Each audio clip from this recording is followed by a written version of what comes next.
রংপুরে স্কুল শিক্ষক গণপতি চক্রবর্তী এবং তার পরিবারের নৃশংস হত্যাকাণ্ডের পর আমাদেরকে মূল জিনিসটা নিয়ে আরেকবার ভাবার সুযোগ করে দিয়েছে। সেটা হলো বাংলাদেশে হিন্দু নিধন, কিন্তু বাংলাদেশ নিধনের নামান্তর। কোন বাংলাদেশ? যেই বাংলাদেশ আমরা মুক্তিযুদ্ধের মাধ্যমে গড়েছিলাম। আসলে বাংলাদেশে শুধু হিন্দু নিধনই না, যেই কোনো সংখ্যালঘিষ্ঠ শ্রেণীর একটা মানুষের নিধন মানে আসলে পুরো বাংলাদেশটার নিধন। সেটা নারী হতে পারে, সেটা অনগ্রসর কোনো সমাজ হতে পারে, সেটা বিভিন্ন লিঙ্গ ভিত্তিক, অর্থনীতি ভিত্তিক যারা বৈষম্যের শিকার, তাদের যে কারো আসলে ধ্বংস সাধন এবং তাদেরকে সমাজ থেকে উৎপাটন করা, এগুলো সব কিন্তু মুক্তিযুদ্ধের বাংলাদেশ ধ্বংস করার আপনার এক একটা অংশ। কিন্তু সবচেয়ে বড় সংখ্যায় কিন্তু আছে হিন্দু জনগোষ্ঠী। বাংলাদেশের হিন্দু জনগোষ্ঠী ছিল 1972 সালে 18-20%, এখন সেটা 5% গড়িয়েছে। আমরা এটা লক্ষ্য করেছি, কিন্তু এটার ব্যাপারে রাষ্ট্র কখনো সত্যিকারের ব্যবস্থা গ্রহণ করে নাই। রাষ্ট্র ভেবেছে, যারা এটাকে মনে করে যে কাজটা খারাপ হচ্ছে, তারা এটা ভেবেছে যে পাশে যেহেতু বড় একটা রাষ্ট্র আছে ভারত, তাদেরকে আশ্রয় দেয়, হিন্দুরা সেখানে যেতে পারে, সেখানে নাগরিকত্ব পায়, ফলে এরা চলে গেলে তার কোনো ক্ষতি নাই। মানে যারা সমাজের বিবেকবান অংশ বলে আমরা মনে করতে চাই, তারাও কিন্তু এই ধরনের একটা ধারণা পোষণ করে। কিন্তু কেউ এই জিনিসটা চিন্তা করে না যে এইভাবে একটা পরিবার, একটা জনগোষ্ঠী নিজের বাড়ি ঘর ছেড়ে, কখনো বিক্রি করে, কখনো দখলদারদের হাতে হারিয়ে এবং বিক্রির অর্থ না পেয়ে, নির্যাতিত হয়ে, ভয় ভীতি পেয়ে আপনার শত শত মাইল কিংবা এমনকি 1000 মাইল, 300 মাইল, 500 মাইল দূরে গিয়ে নতুন একটা জায়গায় নতুন করে শুরু করা, এই প্রক্রিয়াটার সাথে কত যে মানবাধিকার লঙ্ঘন জড়িত, সেটা কি আমরা কখনো ভেবে দেখেছি? আমরা সেটা ভেবে দেখিনি। আমরা ভেবেছি ওরা চলে যাচ্ছে, রাষ্ট্র খালি হচ্ছে, আমার জন্য স্পেসটা বাড়ছে। মুসলমানরা কিন্তু এইভাবে বিষয়টাকে দেখেছে। কিন্তু এর পেছনে যে বাংলাদেশেরই মুক্তিযুদ্ধের পক্ষের শক্তির বিশাল একটা ক্ষতি হয়ে যাচ্ছে, সেটা তারা কখনো চিন্তা করেনি। মুক্তিযুদ্ধের পক্ষের শক্তির বড় দল বা একমাত্র দল তো আওয়ামী লীগ। চিন্তা করুন, বাংলাদেশে যদি আজকে 5-6% হিন্দু থাকে, এর অন্তত 90%ই কিন্তু আওয়ামী লীগকে ভোট দেয়। যদি আজকে সে 18% হিন্দু থাকতো, 16% হিন্দু থাকতো, তারও কিন্তু 90% আওয়ামী লীগকে ভোট দিত। প্রশ্ন আসে যে হিন্দুরা কেন আওয়ামী লীগকে ভোট দেয়? এটাও কিন্তু খুবই গুরুত্বপূর্ণ। হিন্দুরা আওয়ামী লীগকে ভোট দেয় কারণ হলো হিন্দুরা আওয়ামী লীগের চেয়ে ভালো কোনো বেটার অপশন তারা পায় না। আওয়ামী লীগ হিন্দুদের রক্ষা কতটা করে সেটা একটা বিতর্কের বিষয় আছে। সকল আওয়ামী লীগ যে হিন্দু তাড়িয়ে দিচ্ছে সেটা বলাটা অন্যায় হবে, বা সকল আওয়ামী লীগের সমর্থক নেতাকর্মী হিন্দু তাড়ানোর পক্ষে, এটা ও মনে করা ঠিক হবে না। কিন্তু আওয়ামী লীগ ছাড়া যে দলগুলো আছে, তারা ইনহেরেন্টলি আইডিওলজি গ্রহণ করেছে, সেখানে কিন্তু হিন্দু বিতাড়ন হলো তাদের ন্যাচারাল একটা কর্ম পদ্ধতি। অর্থাৎ এই দেশ হিন্দু শূন্য হয়ে গেলে বাংলাদেশের মুক্তিযুদ্ধ বিরোধী শক্তি কিন্তু তাদের ক্ষমতা সংহত করতে পারে। আপনার বাংলাদেশের মুক্তিযুদ্ধে হিন্দুদের স্যাক্রিফাইস ছিল সবচেয়ে বেশি, হিন্দু নারীরা সবচেয়ে বেশি নির্যাতিত হয়েছে, হিন্দুরা সবচেয়ে বেশি শরণার্থী হয়েছে, এবং হিন্দুরা মনে প্রাণে চেয়েছিল যে পাকিস্তানটা ভেঙে যাক। এই জন্য দেখবেন যারা পাকিস্তান ভেঙে যাওয়াতে সবচেয়ে ক্ষুব্ধ, তারা আবার হিন্দুদেরকেই সবচেয়ে বেশি ঘৃণা করে, কারণ তারা বিশ্বাস করে যে এই হিন্দুদের কারণে বাংলাদেশটা ভেঙে গিয়েছে। এখন এইসব জটিল বিষয়ে আমরা যাই বা না যাই, কিন্তু হিন্দুদের স্বার্থের সাথে আওয়ামী লীগের স্বার্থতা জড়িত হয়ে গেছে। 2024 সালের জঙ্গি উত্থানের পর এটা আমরা খুব পরিষ্কারভাবে দেখতে পাচ্ছি। ধরুন আপনি আওয়ামী লীগের সমর্থক, আপনি হয়তো হিন্দুদের ঘৃণা করেন ধর্মীয় কারণে বা আপনার পারিবারিক শিক্ষার কারণে কিংবা যে কোনো কারণে, মৌলবাদের প্রভাবে, কিন্তু হিন্দু ঘৃণা করে আপনি যদি হিন্দুদের বিতাড়িত করেন, আপনি মৌলবাদী হয়ে আওয়ামী লীগ সমর্থক হলে এটাও কিন্তু আপনার জন্য একটা ক্ষতি, আপনার লস। কারণ হলো 71-এর যে পরাজিত শক্তি, তারা যদি এই দেশকে হিন্দু শূন্য করতে পারে, পরবর্তীতে তারা এই দেশকে আওয়ামী লীগ শূন্য করবে একই যুক্তি দেখিয়ে। তারপর তারা যদি আওয়ামী লীগকে শূন্য করতে পারে, এরপরে তারা বিএনপি শূন্য করবে বাংলাদেশকে। বিএনপি শূন্য করতে পারলে এরা তখন একজন আরেকজনকে দাঁত দেখাবে। মামুনুল হক শফিককে দাঁত দেখাবে, শফিক মামুনুল হককে দাঁত দেখাবে। তখন তারা একটা হিসাব নিয়ে বসবে যে কার ইসলামটা বেশি সহি অথবা সহি। এই পদ্ধতিতে তারা নিজেদের সাথে যুদ্ধ করবে। যুদ্ধ করে আপনার এমন একটা রাষ্ট্র কায়েম করবে যেটা হবে চির অশান্তির একটা রাষ্ট্র, যেখানে কিয়ামতে তো বলা হয়েছে কিয়ামতের দিন 73 দল হবে। তো 72 দলে বিভক্ত হয়ে এই জঙ্গিরা কিন্তু বাংলাদেশে ফাইট করবে। এইভাবে অর্থাৎ বর্তমান ধারাটা যদি অব্যাহত থাকে, মনে করেন যে আওয়ামী লীগ রাষ্ট্র ক্ষমতায় ফিরে আসলো না, তারেক রহমান রাষ্ট্র শাসন করলো, পরবর্তীতে জামাতের হাতে রাষ্ট্র চলে গেল, এই পদ্ধতি যদি অব্যাহত থাকে তাহলে বাংলাদেশ একটা পুরোপুরি জাহান্নাম হতে গোটা 10 থেকে 15 বছরের বেশি লাগবে না। এই 10 থেকে 15 বছরের মধ্যে যেসব আওয়ামী লীগ বিএনপি বাংলাদেশে থাকবে তাদেরকে পুরোপুরি জঙ্গিদের কাছে মাথা নত করে থাকতে হবে এবং জঙ্গিদের ছদ্মবেশে থাকতে হবে। যেমন আমরা দেখেছি আওয়ামী লীগ আমলে প্রচুর জামাত আওয়ামী লীগের মধ্যে গুপ্ত হয়ে ঢুকেছিল। এইভাবে আপনার অন্তত অভিনয় করে থাকা ছাড়া কিন্তু জঙ্গিদের দখলের বাংলাদেশে বিএনপি আওয়ামী লীগ জাতীয় দলগুলোর সমর্থকরা কিন্তু টিকতে পারবে না। কিন্তু এই জিনিসটা বিএনপি আওয়ামী লীগ কখনো এখন পর্যন্ত ভেবেছে, তারা জাতীয়ভাবে যত ধরনের ব্যবস্থা গ্রহণ করে সেখানে কিন্তু এইটার রিফ্লেকশন আমি দেখি না। এখন আপনি ধর্মীয় ঘৃণা করবেন নাকি আপনার অস্তিত্বের যে সংকট দেখা দিয়েছে, হিন্দু চলে গেলে বাংলাদেশে আর যে সংকট ঘনীভূত হবে সেই দিকে মনোযোগ দিবেন? এই প্রশ্নটা আমার কিন্তু আওয়ামী লীগের সাধারণ সমর্থকদের, যে সমর্থকরা মনে মনে, হয়তো মুখে বলেন না, মনে মনে হিন্দুদের ঘৃণা করেন এবং হিন্দু বিতাড়নে তার সায় আছে, তাকে কিন্তু এই জিনিসটা চিন্তা করে দেখতে হবে যে যেইভাবে হোক আওয়ামী লীগের সমর্থক হওয়ার কারণে তার ভাগ্য কিন্তু একজন হিন্দুর বাংলাদেশে থাকা না থাকা বা বাংলাদেশের হিন্দু জনসংখ্যাকে ধরে রাখা না রাখার সাথে জড়িত হয়ে গেছে। আমরা তো দেখেছি আওয়ামী লীগের যে মৌলবাদী অংশটা, তারা তো আর বিএনপিতে চলে যায় না, তারাও কিন্তু যথেষ্ট শক্তভাবে আওয়ামী লীগকে সমর্থন করে।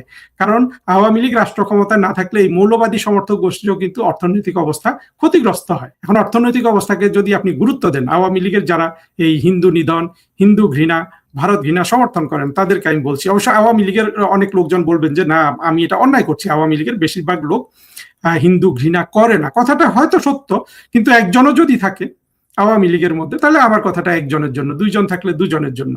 এটা এমন নয় যে হিন্দু ঘৃণা আপনি বন্ধ করতে হবে হিন্দুটার উপকারের জন্য না, হিন্দু ঘৃণাটা আওয়ামী লীগকে বন্ধ করতে হবে আওয়ামী লীগের ওই সমর্থকের, ওই নেতার নিজের বা তার ভবিষ্যৎ প্রজন্মের অস্তিত্ব রক্ষার খাতিরে।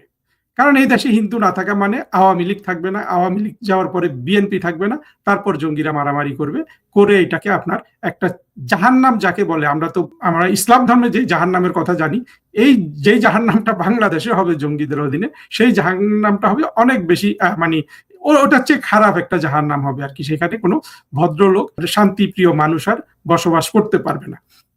ফলে এই আপনি যদি আমার এই তর্কটা বুঝে থাকেন তাহলে আপনি এটাও বুঝতে পারবেন যে বাংলাদেশের স্বার্থের অনুকূলে হলো একটা বলিষ্ঠ মাইনরিটি হিসাবে হোক, যেভাবে হোক, হিন্দু সমাজের বা হিন্দু জনগোষ্ঠীকে, আমি যেভাবে বলছি এটাও হিন্দুদের প্রতি অন্যায্য হচ্ছে, কিন্তু ন্যায্য হোক অন্যায্য হোক, কিন্তু যুক্তি দিয়ে আমি মুসলমানদেরকে বুঝাবো কিভাবে। আপনারা হিন্দুদের বাড়িতে থাকতে দেন, হিন্দুকে তার সম্পদ, তার বাড়িঘর আপনি বেশি রক্ষা করবেন নিজের বাড়িঘরটা যেভাবে রক্ষা করেন সেটা চেয়ে। কারণ হলো জঙ্গিরা এটা কিন্তু আপনার 1972 সাল থেকে স্বাধীনতা যুদ্ধে পরাজিত শক্তিগুলো এটা প্ল্যান করে করছে। তারা হিন্দুকে কিন্তু বিতাড়নের যে প্রক্রিয়া, আপনারা জানেন কিনা জানি না, প্রেসিডেন্ট জিয়াউর রহমানের আমলে সবচেয়ে বেশি হিন্দু বিতাড়িত হয়েছে। তারপরেও কিছু কিছু হিন্দু বিএনপিকে সমর্থন করে এবং কিছু কিছু হিন্দু অবশ্য আওয়ামী লীগের প্রতি অনুযোগ করে, যেটা সত্য যে আওয়ামী লীগ তো বিষয়টা বোঝা উচিত ছিল একেবারে শুরু থেকে, যে বাংলাদেশ যেভাবে স্বাধীন হয়েছে মৌলবাদের বিরুদ্ধে গিয়ে, একটা ইসলামিক রাষ্ট্রের বিরুদ্ধে গিয়ে, একটা ইসলামিক রাষ্ট্রকে দ্বিখণ্ডিত করে একটা ধর্মনিরপেক্ষ আধুনিক গণতান্ত্রিক বাংলাদেশ গঠনের স্বপ্ন নিয়ে বাংলাদেশকে কিন্তু সৃষ্টি করা হয়েছিল। সেই সৃষ্টির মধ্যে এমন কিছু আছে, সেটা হলো প্লুরালিস্টিক সোসাইটি ধারণ করতে চায়, যে সোসাইটিতে সকল টাইপের মানুষ, সকল পথের, সকল মতের, সকল ধর্মের, সব ধরনের মানুষ সেই দেশে বসবাস করবে। এই আকাঙ্ক্ষাটা নিয়েই কিন্তু বাংলাদেশ সৃষ্টি হয়েছিল। আর না হলে কি বাংলাদেশ একটা পাকিস্তান ভেঙে আরেকটা, তো আরো খারাপ হয়েছে। কিন্তু এই বাংলাদেশ যে সৃষ্টি হয়েছিল এই আকাঙ্ক্ষাটার ভিত্তিতে, যে সকল মানুষের জন্য বাংলাদেশ, সেটাই কিন্তু দেখেন বাংলাদেশকে এতদূর নিয়ে এসছে। বাংলাদেশ যে রাষ্ট্র ভেঙে সৃষ্টি হয়েছে, সেই পাকিস্তান জনসংখ্যার দিক থেকে, আয়তনের দিক থেকে, সম্পদের দিক থেকে বাংলাদেশের চেয়ে অনেক বড় হওয়া সত্ত্বেও, জনসংখ্যার দিক থেকে হয়তো 2-4 কোটি বেশি, কিন্তু সম্পদের দিক থেকে তো পাকিস্তান বাংলাদেশের চেয়ে অনেক বেশি শক্তিশালী। এত বিশাল দেশ, বাংলাদেশের প্রায় 8 গুণ, এই পাকিস্তান 7 গুণ 8 গুণ।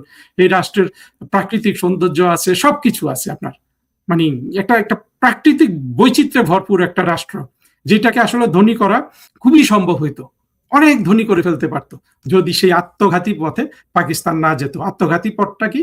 আপনার ধর্মীয় পথে যাওয়া, ধর্মীয় পথে গিয়ে খেই হারিয়ে ফেলে সেনাবাহিনীর উপর সকল কর্তৃত্ব তুলে দেয়া। এই পথে পাকিস্তান গেছে না, যাওয়ার পরে আজকে দেখেন পাকিস্তানের ইকোনমি আমাদের চেয়ে ছোট, পাকিস্তানের পার ক্যাপিটা ইনকাম মাথা পিছু আয় আমাদের প্রায় অর্ধেক। এটা বলতেও লজ্জা লাগে যে এমন একটা রাষ্ট্র যে নিজে দেউলিয়া, তার প্রতি কিন্তু বাংলাদেশের স্বাধীনতা বিরোধীদের কি সীমাহীন মোহ। আপনারা এটা দেখে অবাক, মানে আমার কাছে না কাঁদতেও কষ্ট হয় যে এত মূর্খ একটা সোসাইটি, রাজনৈতিক শক্তি, আমাদের স্বাধীনতা বিরোধী শক্তিটা তাদের কাছে আমাদের মাঝে মাঝে কিন্তু পরাজিত হয়। এবং তাদের উদ্দেশ্য কিন্তু আর কিছু নাই, সব হিন্দুকে তাড়িয়ে দিয়ে তারপর আপনার ইয়েকে তাড়িয়ে দেয়া, আওয়ামী লীগকে তাড়িয়ে দেয়া, তারপরে বিএনপি কে তাড়িয়ে দেয়া।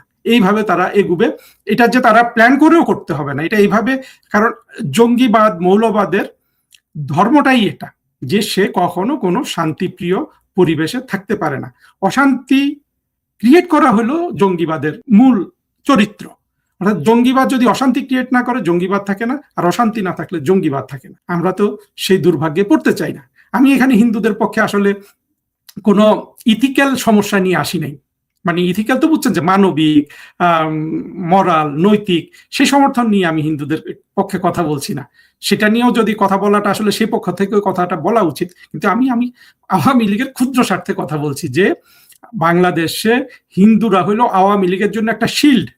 আওয়ামী লীগের ফার্স্ট কি বলে প্রথম ডিফেন্স লাইনই কিন্তু হিন্দু জনগোষ্ঠী। এইটা আওয়ামী লীগকে বুঝতে হবে। বাংলাদেশে তো যে জঙ্গি উত্থান 24-এ হয়ে গেছে, সেটার তো আসলে চূড়ান্ত বিজয় হয় নাই, ফলে এই জঙ্গিগুলোর পতন হবে। আমরা যদি বাংলাদেশে যারা জঙ্গি উত্থানকে সমর্থন দিয়েছিল সেই পাকিস্তানি সেকুলারদের কথাবার্তা শুনি, দেখবেন যে সবার গলায় কিন্তু হতাশা, সবাই বিএনপির প্রতি ক্ষোভ যে দেশটাকে তারা ঠিক করতে পারছে না। কিন্তু তারা এটা বোঝে না যে বিএনপি যে নীতিতে চলে সেই নীতিতে রাষ্ট্র কখনো একটা পলিটিক্যাল পার্টি ঠিক করতে পারে না। এই জন্য আমি তারেক রহমান এবং বিএনপিকে শুরুতেই আহ্বান জানিয়েছিলাম যে আপনারা মুক্তিযুদ্ধের চেতনায় আসুন, আওয়ামী লীগের সাথে সন্ধি করুন এবং পর্যায়ক্রমে আওয়ামী লীগ আর বিএনপি মিলে আপনারা বাংলাদেশ শাসন করুন। আমি মনে করি এটা ছিল বিএনপির জন্য সুন্দরতম সিস্টেম। সেই সিস্টেম গ্রহণ করতে হলে আসলে বিএনপিকে তার যে গঠন, তার যে জন্ম, তার যে বেড়ে ওঠা, এই পুরো জিনিসটাকে আপনার একেবারে জমজমের পানি দিয়ে পরিষ্কার করতে হবে। সেটা তো আসলে করা হয় না এবং করা যায়ও না, মানুষ সেভাবে পরিবর্তন হতে পারে না। আমরা তো দেখছি যে প্রধানমন্ত্রী তারেক রহমান ঠিক 2001 থেকে 6 সালের তারেক রহমানই রয়ে গেছেন। যাই হোক, অন্যদিকে আলোচনাটা নিতে চাই না। আলোচনাটা মূল কথা হলো যে বাংলাদেশে হিন্দুদের রক্ষা করাই হলো বাংলাদেশ রক্ষা করা। মুক্তিযুদ্ধের বাংলাদেশ না হলে রক্ষা পাবে না। আমরা বৃথা এত কষ্ট করলাম, এই যে আমি এখন বৃথা আপনার এই গলা ফাটাচ্ছি ইউটিউবে। তারপরে শেখ হাসিনা যে এত কষ্ট করে বাংলাদেশকে একটা অর্থনৈতিক ভিত্তির উপর দাঁড় করালেন, সেটা বৃথা। বঙ্গবন্ধু যে সারাটা জীবন দিয়ে বাংলাদেশের মতো একটা রাষ্ট্র সৃষ্টি করলেন, সেটা বৃথা। সব বৃথা হয়ে যাবে। আপনার সব কিছুর এই প্রতিটা জিনিস রক্ষা করার পেছনে সবার আগে কিন্তু আপনার বাংলাদেশের হিন্দুদের রক্ষা করতে হবে। হিন্দুরা প্রথম কথা হলো আওয়ামী লীগের ভোটার। শুধু এটাই তো একটা রাষ্ট্রে, মানে একটা রাজনৈতিক দলের জন্য এটাই তো সবচেয়ে বড় শক্তি। আওয়ামী লীগ যদি সত্যিকারের প্রজ্ঞাবান রাজনৈতিক দল হতো, সে তো চাইতো যে হিন্দু জনগোষ্ঠী 18% ছিল 72-এ, এটা 24% হয়ে যাক 2026 সালে এসে। আপনারা মমতা বন্দ্যোপাধ্যায়কে দেখেন না কিভাবে জঙ্গিদের সে প্রোটেক্ট করেছে। জঙ্গিদের, যেহেতু পশ্চিমবাংলা একটা বড় মুসলিম জনগোষ্ঠী আছে, ধর্মীয় মৌলবাদকে, ইসলামিক মৌলবাদকে সে মানে নানান ভাবে বাড়ানোর চেষ্টা করেছে। বাংলাদেশ থেকে মৌলবাদ নিয়ে গিয়ে, বাংলাদেশ থেকে জঙ্গিদের নিয়ে গিয়ে সেখানে আরো বেশি মুসলমান বাড়ানোর তার পরিকল্পনা ছিল, শুধু ভোটের হিসাবের জন্য। আওয়ামী লীগ কি এই জিনিসগুলা খেয়াল করা উচিত ছিল না? ঠিক আছে, আওয়ামী লীগ একটা মানবিক রাজনৈতিক দল হিসাবে মমতার মতো এত খারাপ হতে পারে না, কিন্তু এটা তো করা যেত যে মানবিক দিক থেকে বলুন বা রাজনৈতিক স্বার্থে বলুন, বাংলাদেশের হিন্দুদের প্রোটেক্ট করা দরকার ছিল, সেটা করে নাই। আর বিএনপি তো যেটা করে, 2001 সালে এসে হিন্দু নিধন করেছে, জিয়াউর রহমান হিন্দুদেরকে বিতাড়ন করেছে, এবং আজকে যে গণপতি চক্রবর্তী করুণ মৃত্যু, সেটার ব্যাপারে বিএনপি সরকার যা কিছু করছে কেউ কিন্তু এটা বিশ্বাস করছে না। কারণ সবাই জানে যে হিন্দুরা তো বাংলাদেশে এমনিতেই বিচার পায় না। তারেক রহমানের আমলে হিন্দু বিচার পাবে এটা তো কেউ আশা করতে পারে না। তারপরও আমি দাবি জানাবো যে কেন এই হত্যাকাণ্ড ঘটলো, কারা ঘটালো, সেটা আমাদের সামনে পরিষ্কার করা হোক। এখন পর্যন্ত যেটা দেখেছি সেটাকে সবাই নাটক বলছে, আমি আর কি মন্তব্য করব।